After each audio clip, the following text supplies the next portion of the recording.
berdagang, bergaul sama orang non-muslim nggak masalah. Tapi untuk jadi teman dekat, jangan.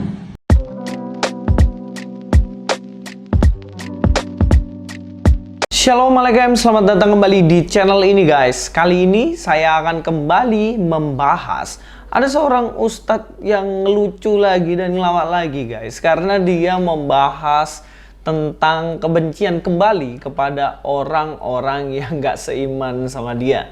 Setelah sebelumnya ada ustadz yang mengatakan gak boleh ngefans sama pemain bola. Tahu ya, gak boleh ngefans sama Ronaldo, Lionel Messi, siapa lagi, Mbappe dan kawan-kawan yang lainnya. Karena katanya kalau ngefans sama orang kafir maka dia adalah orang munafik. Walaupun dia pakai mikrofonnya orang kafir, walaupun dia pakai mobilnya orang kafir. Ya udahlah, terserah dia aja guys. Dan kali ini ada lagi seorang tokoh agama yang mengatakan mereka tidak boleh berteman dengan orang kafir, nggak boleh bersahabat dengan orang kafir. Apalagi lah Pak Bos, ngelawak dan ngeludruk lagi. Ngeludruk ya guys, ngeludruk itu ya lawaan orang Jawa itu loh. Nah, kenapa kok nggak boleh berteman atau bersahabat dengan orang kafir?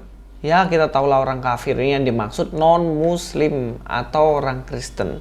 Ya karena alasannya adalah nanti bisa ketularan atau akhirnya mencintai perbuatan kufur, perbuatan buruk, perbuatan yang nggak baik dari orang-orang yang non-muslim. Ya pastilah di sini orang Kristen lah, siapa lagi kan. Tapi saya mau sampaikan dulu bahwa saya yakin tidak semua orang dari Islam, orang Muslim seperti itu. Karena saya sendiri punya sahabat yang Muslim, bukan Kristen gitu loh. Bahkan dulu kami pergi jalan-jalan ke Jakarta sama-sama, nikmatin hidup di sana sama-sama, susah sama-sama, dan itu dia orang Muslim. Bersahabat, kadang curhat dan lain-lain. Jadi nggak semua ya, mereka itu membenci orang yang non-muslim, oke. Tetapi pengajaran ini jelas aneh. Bapak ini punya pengajaran jelas aneh. Kita langsung aja nonton videonya. Saya ambil videonya dari Permadi Aktivis. Kita kalau sahabat ya, kalau kita punya kenalan non-muslim, ya karena dia satu kampus, teman kita, nggak masalah, tapi jangan dekat. Lama-kelamaan, tatkala kita melihat perbuatan-perbuatan kekufuran dia, kita jadi biasa. Tidak ada yang awalnya kita benci, kita malah bisa jadi cinta sama dia. Itu yang ditakutkan. Kalau berdagang, bergaul sama orang non-muslim nggak masalah. Tapi untuk jadi teman dekat, jangan. Ya, di sini komen dari Permadi ya. Kemarin Cina Tiongkok yang dibenci sama Kadrun baru saja berangkatkan 3 astronot pakai roket ke stasiun ruang angkasa Tianhe untuk riset sains dan teknologi. Sementara di Indonesia Kadrun masih sibuk ngurusin muslim jangan berteman dekat dengan non-muslim. Kadrun bawa Indonesia mundur ke zaman batu. Saya seorang muslim, tapi sahabat saya banyak yang non-muslim karena saya muslim waras. Happy Sunday guys. Ya, di sini Permadi memang orang muslim juga ya. Jadi itulah yang saya bilang bahwa tidak semua orang muslim itu membenci orang non-muslim. Ya, tapi kalau Bapak Ustadz ini melarang orang muslim bersahabat dengan non-muslim atau Kristen, ya ini jelas ada yang nggak beres dari dirinya gitu loh. Karena orang muslim sendiri pun nggak setuju dengan apa yang dia katakan. Oke, saya baca komen ya. Salah satunya respect Mas Arya. Terima kasih sudah menerima kita atau kami sebagai minoritas. Ini dari Samuel Chris. Oh kayaknya ini orang Kristen ini guys ya. Nah ini dari Mbah Saimo. Dalam sejarah dunia selalu ada bagian dari penganut agama yang mendorong masyarakat maju.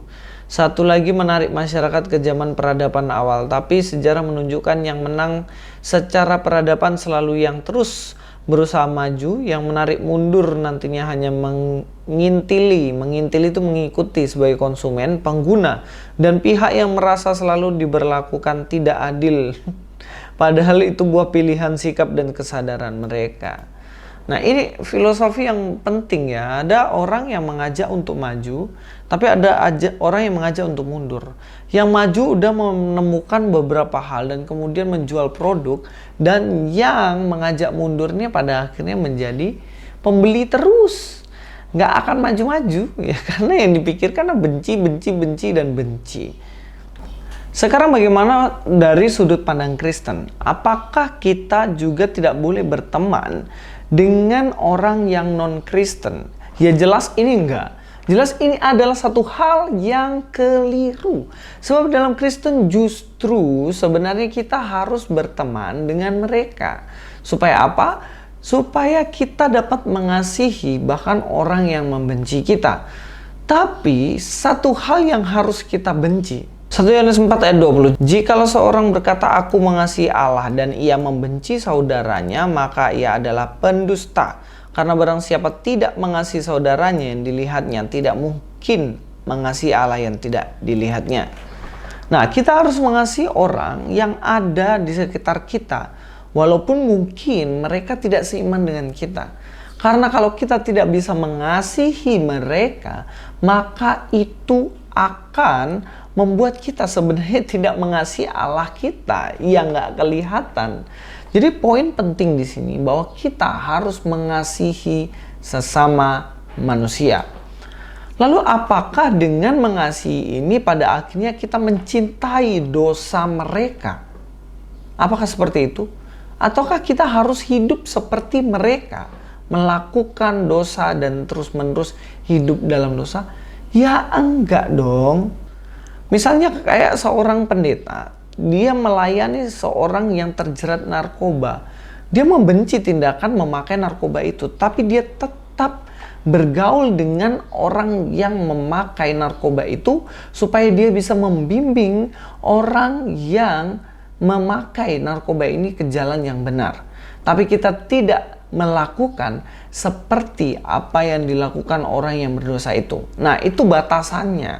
Karena Alkitab menyatakan supaya kita mengasihi orang, tetapi Alkitab mengatakan bahwa jangan melakukan apa yang buruk itu. Nah, sekarang pertanyaan bagi Bapak ini, apakah orang ketika memberikan label kepada orang lain non-Muslim atau orang Kristen, pasti orang ini melakukan tindakan-tindakan yang jahat? Apakah pasti? Enggak kan? Jadi patokannya bukan kamu agama apa? Enggak. Patokannya adalah apakah engkau melakukan apa yang kau imani. Seorang Kristen kalau hidupnya terus-menerus mencuri, merampok, dan lain-lain, ya jelas itu keliru. Tapi tidak semua orang Kristen itu melakukan itu. Paham sampai sini? Jadi poin pentingnya jangan bergaul atau jangan melakukan apa yang menjadi sesuatu membuat kamu berdosa. No. Tetapi kasihilah orang yang berbuat dosa itu sehingga orang ini pada akhirnya bertobat dan mengenal Tuhan. Mari teman-teman, saya menghimbau untuk kita semuanya boleh bergaul dengan siapapun. Kasihi siapapun orang yang kamu kenal, tetapi harus tetap berdiri teguh pada apa? Berdiri teguh kepada kebenaran. Jangan mengikuti apa yang ia lakukan, tetapi kasihilah orang yang melakukan kejahatan itu, supaya ia boleh bertobat dan mengenal Tuhan Yesus Kristus. Terima kasih, Luis Prasetyo sini. God be with you all.